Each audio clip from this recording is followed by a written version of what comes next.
Hello दोस्तों, स्वागत है आपका फिर से अपने यूट्यूब चैनल गौरव एजुकेटर में। दोस्तों आज का बैकग्राउंड हमारा थोड़ा चेंज लग रहा है, तो दोस्तों थोड़ा एडजस्ट करना पड़ेगा। बस आप मेरी वॉइस को सुनना और दिमाग में डाल देना। ये छोटी सी वीडियो आपका पूरा एक टॉपिक कवर करने वाली है। सबसे पहले आज का हमारा टॉपिक जो होने वाला है अंडरस्टैंडिंग ग्लोबलाइजेशन से रिलेटेड, और बाकी हर चीज़ में टॉपिक आता ही आता है। पॉलिटिकल साइंस में यूएनओ यानी संयुक्त राष्ट्र संघ, यूनाइटेड नेशन ऑर्गेनाइजेशन ऊनो, क्या है ये यूएनओ। तो दोस्तों आज हम यूएनओ के पूरा टॉपिक कवर करेंगे इस वीडियो में, और ये वीडियो बहुत छोटी सी और पूरी माइंडसेट आपका हिला के रख देगी। ये वीडियो भाई वीडियो पूरा देखना, वीडियो स्किप करें मत जाना। अगर आपको वीडियो पसंद ना आए तो डिसलाइक का ऑप्शन बगल में होता है, डिसलाइक देकर चले जाना। तो चलिए दोस्तों शुरू करते हैं। भाई देखो, फर्स्ट वर्ल्ड वॉर के बाद ताकि सेकेंड वर्ल्ड वॉर ना होए तो सबसे पहले राष्ट्र संघ बनाया गया था, जो कि राष्ट्र संघ कब बना था? 1920 में। सबसे पहले मैं शुरुआत करता है अपने बेसिक चीज़ों से। ये मैंने अपनी डायरी जिसमें लिखा है और मैं आपको ये पढ़ूंगा और आपको समझाऊंगा। वीडियो बहुत छोटी है और पूरी आपको समझ में आ जाएगा भाई, क्योंकि मैंने भी एग्ज़ाम दिया है और आप भी अब एग्ज़ाम देने जा रहे हो। आप अगर इस वीडियो को समझ लोगे, मैं 100% गारंटी दे रहा हूँ, फेल होने के चांसेस है ही नहीं। और कल हमारे लाइव में हम आपको अंडरस्टैंडिंग ग्लोबलाइजेशन के पूरे टॉपिक कवर करेंगे, आपके हर इंपॉर्टेंट क्वेश्चन कवर करेंगे, आपकी हर क्वेरीज कवर करेंगे। सबसे पहले प्रथम विश्व युद्ध 1914 से 1918 तक हुआ था। उसके बाद में उद्देश्य यह रखा गया था कि भविष्य में कोई युद्ध ना हो, और इसलिए 1920 में संयुक्त राष्ट्र संघ की स्थापना कर दी गई थी। राष्ट्र संघ, ठीक है। लेकिन राष्ट्र संघ जो था वो सफल नहीं हो पाया, ठीक है। सेकेंड वर्ल्ड वॉर भी हो गया था। द्वितीय विश्व युद्ध कब हो गया था? 1939 से 1945 में द्वितीय विश्व युद्ध हो गया, और जिससे क्या हुआ? राष्ट्र संघ समाप्त हो गया। अब उसके बाद किसकी स्थापना कर दी गई थी? यूएनओ की। यूएनओ मतलब संयुक्त राष्ट्र संघ, यहाँ से आपका टॉपिक बनता है। संयुक्त राष्ट्र संघ कब स्थापना हुई थी इसकी? 1945 में। और इसके संस्थापक कौन थे? संस्थापन कौन थे? Franklin D Roosevelt. Franklin D Roosevelt, आपको स्क्रीन पर नाम दिख रहा होगा, ठीक है। संस्थापक इसके ये थे और ये अमेरिका के थे, ओके। स्थापना इसकी हुई थी 24 अक्टूबर 1945 में। सबसे पहले इसके अंदर 51 देश सदस्य बने, जिससे भारत भी शामिल था। सबसे पहले यूएनओ में भारत भी शामिल हुआ था, मतलब कि 51 जो देश इसमें ऐड हुए थे ना यूएनओ में, सबसे पहले 1945 में उसमें भारत भी शामिल था। मतलब आज़ादी से पहले भारत भी ऐड था यूएनओ में। और 51 जो लास्ट देश था, 51 कौन था? वो पोलैंड, ठीक है। अब इसके बाद वर्तमान में बढ़ते बढ़ते कितने सदस्य देश हो गए? 193 देश। और 193 का देश यानी सबसे आखिरी का देश कौन सा ऐड हुआ है इसके अंदर? दक्षिण सूडान।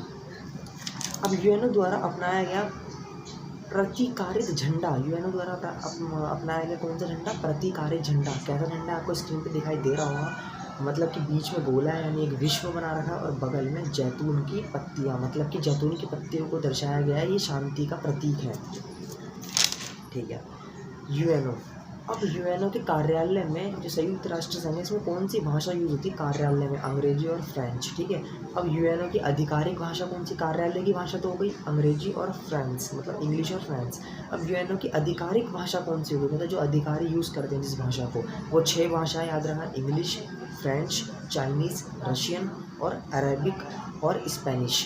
अंग्रेजी, फ्रांस, चाइनी यानी चीनी, रशियन, अरेबिक और एक छठी भाषा हो गई अपनी स्पेनिश, ठीक है। अब यूएनओ में टोटल कितने सदन होते हैं? यूएनओ में टोटल 6 सदन होते हैं। पहला सदन महासभा, दूसरा सुरक्षा परिषद, तीसरा आर्थिक एवं सामाजिक परिषद, चौथा सचिवालय, पांचवा न्यास परिषद, और पांचवा है हमारा अंतर्राष्ट्रीय न्यायालय। अब इनके बारे में हम जानेंगे। सबसे पहले जो हमारा है महासभा। महासभा क्या होता है? महासभा, इसमें सभी 193 देश, जितने भी देश हैं सारे देश शामिल होते हैं, ठीक है। और वैश्विक मुद्दे पर आपसी में एक बैठक बिठाकर बातें करते हैं, इसलिए इसे विश्व का संसद भी कहा जाता है। मतलब कि पूरे 193 देश ऐड होते हैं और पूरी जो विश्व की बातें होती है ना, वो सारी बातें करते हैं बैठक बैठाकर। मतलब हमारे विश्व में ये होना चाहिए, इस देश में टेक्नोलॉजी कम है तो इस देश में ये टेक्नोलॉजी जानी चाहिए, इस देश का विकास नहीं हो रहा तो इस देश की हमें हेल्प करनी चाहिए, ये सारी बातें होती हैं। अगर इस देश में युद्ध हो गया तो ये बैठक बैठा के इस युद्ध की बातें करेंगे, कैसे हम इस युद्ध को सॉल्व कर सकें, ठीक है। इसकी बैठक कब कब होती है याद रखना है। इसकी बैठक सितंबर के महीने में शुरू होकर दिसंबर के अंत में ख़त्म हो जाती है। कब होती है? सितंबर में शुरू होती है, दिसंबर में ख़त्म हो जाती है, ठीक है। इसमें 193 के सभी देशों के प्रतिनिधि भाग लेते हैं। याद रखना, पूरे 193 देशों के सारे प्रतिनिधि इसमें भाग लेते हैं। खत्म हो गया महासभा, समझ में आ गया। अगला है हमारा सुरक्षा परिषद। इसको क्या बोला जाता है? पुलिसमैन भी कहा जाता है, विश्व का पुलिसमैन। जैसे महासभा को विश्व का संसद कहा जाता है, वैसी सुरक्षा परिषद को विश्व का पुलिसमैन भी कहा जाता है, मतलब कि पुलिसमैन वाला गुंडा। ठीक है, अब इसके अंदर कितने सदस्य होते हैं? इसके अंदर 15 सदस्य देश शामिल होते हैं, 5 स्थायी और 15 अस्थायी। मतलब 5 तो इसमें परमानेंट देश होते हैं और 15 इसमें अस्थायी होते हैं, जो कभी भी हटते रहते हैं या आते रहते हैं। 5 स्थायी सदस्य देश कौन से हैं? अमेरिका, रूस, चीन, ब्रिटेन और फ्रांस। ठीक है, ठीक है। और इन 5 देशों के पास, याद रखना, इन 5 देशों के पास क्या है? वीटो पावर, जो कभी भी अपनी वीटो पावर लगा के कोई भी कानून पास होने से रोक देते हैं। ठीक है, अब आया अस्थायी सदस्य, जो 10 सदस्य होते हैं। ये 10 अस्थायी सदस्य सदन, ठीक है, दो वर्ष के लिए चुने जाते हैं। जो ये 10 अस्थायी सदस्य सदन होते हैं ना, ये 2 वर्ष के लिए चुने जाते हैं और 2 वर्ष बाद चेंज हो जाते हैं। ठीक है, और इन्हीं के पास 5 वीटो पावर, 5 देशों के पास वीटो पावर होती है। जो मैंने आपको बताया, जो 5 स्थायी सदस्य देश होते हैं उनके पास क्या होती है? वीटो पावर होती है। ठीक है, और 10 अस्थायी सदस्य के पास कुछ नहीं होता, ये 2 वर्ष बाद चेंज होते रहते हैं। ठीक है, अब हमारा आया दोस्तों, अब हम चर्चा करेंगे आर्थिक और सामाजिक परिषद। महासभा आपको समझ में आ गया। महासभा में 193 सदस्य देश पूरे बैठक में भाग लेते हैं। सुरक्षा परिषद समझ में आ गया, इसमें 15 सदस्य देश होते हैं, 5 स्थायी और 10 अस्थायी। ठीक है, अब हम आते हैं आर्थिक और सामाजिक परिषद। आर्थिक से आपको समझ में आ गया और सामाजिक से भी समझ में आ गया, जो आर्थिक और सामाजिक से रिलेटेड बातें करते हैं कि भाई आर्थिक रूप से हमारे इस देश में ये होना चाहिए, सामाजिक रूप से इस देश में ये होना चाहिए। ठीक है, इसमें कुल सदस्य देश 54 होते हैं, जो कि 3 साल के लिए चुने जाते हैं और 3 साल के लिए होते हैं। ठीक है, जिसमें से प्रति 1/3 वर्ष में 18 सदस्य बदल दिए जाते हैं। अब मान लो 3 साल के लिए हमने 54 सदस्य चुने। अब ये 54 सदस्य हैं। अब जैसे 3 साल हो जाएंगे ना, इनमें से 18 सदस्य चेंज हो जाएंगे और 18 दूसरे आ जाएंगे। आगे समझ में? और ये क्या बातें करते हैं? आर्थिक और सामाजिक मुद्दों की बातें करते हैं देश की। ठीक है, अगला हमारा पॉइंट आता है सचिवालय, जो कि चौथा पॉइंट है। सचिवालय, यह है यूएनओ का सचिवालय, जिसमें यूएनओ के दिन प्रतिदिन के कार्य देखे जाते हैं। अब यूएनओ में क्या काम हो रहा है, कौन बंदा क्या काम कर रहा है, कौन क्या नहीं कर रहा है, इसमें ये काम देखे जाता है यूएनओ में। और ये काम कौन देखता है? महासचिव देखता है। ठीक है, और इन कार्यों को देखने वाला अध्यक्ष है, जिसे हम महासचिव कहते हैं। इस कार्य को कौन देखता है? यूएनओ का महासचिव। पहले महासचिव कौन थे? याद रखना, पहला महासचिव था हमारा त्रिगवेली, जो कि नॉर्वे के थे। ठीक है, 18वें महासचिव कौन थे? बान की मून। और 9वें महासचिव थे एंटोनियो गुटेरेस, जो कि पुर्तगाल के थे। ठीक है, सचिवालय का मुख्य कार्य यूएनओ के दिन प्रतिदिन के कार्य को देखना होता है। याद रखना, सचिवालय का बस मेन कार्य होता है यूएनओ में जो भी काम हो रहा है उसको देखना। जैसे मान लो मेरे घर है और मैंने यहाँ पे 3-4 बैठक बिठा रखे, 3-4 काम करने वाले बंदे रख रखे और एक सुपरवाइजर रख रखा। भाई उस पर ध्यान रखेगा क्या काम कर रहे हैं क्या नहीं कर रहे हैं, मौज मस्ती नहीं काट रहे हैं। ठीक है, अगला हमारा 5वां पॉइंट बनता है प्रन्यास परिषद। ये बहुत इंपॉर्टेंट नहीं है क्योंकि ये हट चुका है, मतलब लगभग बता देता हूँ। फिर ये प्रन्यास परिषद जो 5वां पॉइंट है, यह प्रन्यास परिषद उस समय बनाया गया था जब विश्व के छोटे छोटे देश आज़ाद हो गए थे।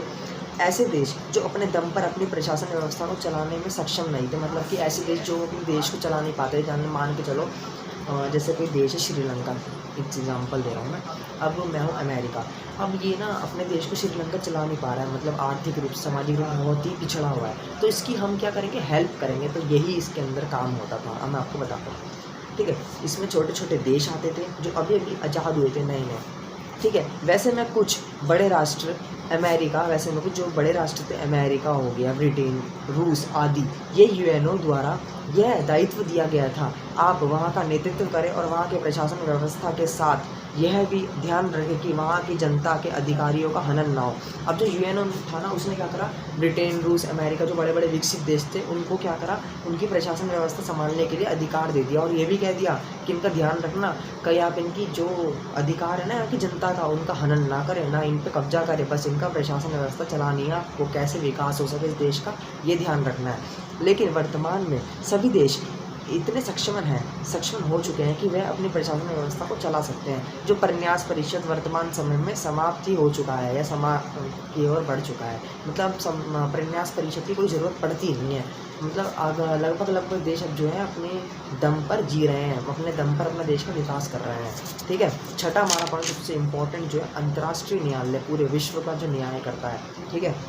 अब अंतर्राष्ट्रीय न्यायालय से मैं आपको समझाऊँ, जैसे मान लो इंडिया में कुछ ऐसा मामला हो गया है जो कि इंडिया का सुप्रीम कोर्ट ही नहीं संभाल पा रहा है, तो वो मामला कहाँ जाएगा? अंतर्राष्ट्रीय न्यायालय। मान लो कोई तगड़ा युद्ध हो गया बहुत ही ज़्यादा, यूएनओ में चले गया। यूएनओ का उस युद्ध को कौन संभालेगा? यूएनओ के मतलब जो युद्ध हो चुका है अब उसको कौन संभालेगा? अंतर्राष्ट्रीय न्यायालय उसका न्याय करेगा। अब मुख्यालय इसका कहाँ पे है? दहेग में है। दहेग कहाँ पर है? नीदरलैंड में। याद रखना, जो अंतर्राष्ट्रीय न्यायालय है उसका मुख्यालय दहेग में है, नीदरलैंड में। सदस्य इसमें कितने हैं? 15। इन 5 सदस्यों में 5 कौन से सदस्य हैं? स्थायी सदस्य। और जो 10 सदस्य चुने आते हैं वो कहाँ से चुने आते हैं? जो 193 सदस्य हैं ना महासभा के, उसमें से ही 10 सदस्य चुने जाते हैं। ठीक है। और इसी प्रकार से 15 सदस्य आते हैं। इसका कार्यकाल कितने वर्ष का होता है? 9 साल का इसका कार्यकाल होता है। तो दोस्तों इस वीडियो में इतना ही था। बस खाली महासभा के 6 पॉइंट आपको ये याद करना है। महासभा और यूएनओ कब बना, यूएनओ के 6 पॉइंट है आपको ये याद करना है। और यूएनओ आपका कब बना था ये याद रखना है। 24 अक्टूबर को बना था। ठीक है ना, 1945 में बना था। इंडिया कब ऐड हुआ था इसके अंदर? 30 अक्टूबर में इंडिया ऐड हो गया था। और यूएनओ क्यों बनाया गया था? द्वितीय विश्व युद्ध के बाद यूएनओ बनाया गया था ताकि तृतीय विश्व युद्ध ना हो। और लोग कहते हैं लगभग तृतीय विश्व युद्ध हो चुका है रशिया और रूस के बीच, रशिया और यूक्रेन के बीच में। तो ऐसा लोग कहते हैं, लेकिन तृतीय विश्व युद्ध पूरी तरीके से हुआ नहीं है। तो यूएनओ अभी जिंदा है। तो दोस्तों इस वीडियो के अंदर बस इतना ही है। और भाई ये बेसिक से पॉइंट है, आपको अपने पेपर में लिख कर आना है। पेपर में सबसे पहले पूछा जाएगा यूएनओ है क्या, आप यूएनओ से क्या समझते हैं। आपको यूएनओ का एक्सप्लेन करना है। एक्सप्लेन करने के बाद ये 6 सदन जो है लिख देने हैं। भाई कसम से यार पूरे नंबर लेकर आओगे। और कल हमारे लाइव, तो कल भाई सारे बंदे ज्वाइन हो जाना। अगर आपको वीडियो पसंद है लाइक करना, शेयर करना एंड सब्सक्राइब करेगा तो जाना ही मच। ठीक है दोस्तों, और मिलते हैं अगली वीडियो में। तब के लिए जय हिंद, वंदे मातरम। कल टाइम से सारे दोस्त ज्वाइन हो जाना। अगर मैं वीडियो कल सुबह अपलोड करूँगा तो सुबह ही ज्वाइन हुआ है, मतलब कि 6-7 बजे मैं आऊँगा लाइव, आप सभी को ज्वाइन हुआ है। ठीक है दोस्तों, मिलते हैं अगली वीडियो। तो जय हिंद, वंदे मातरम।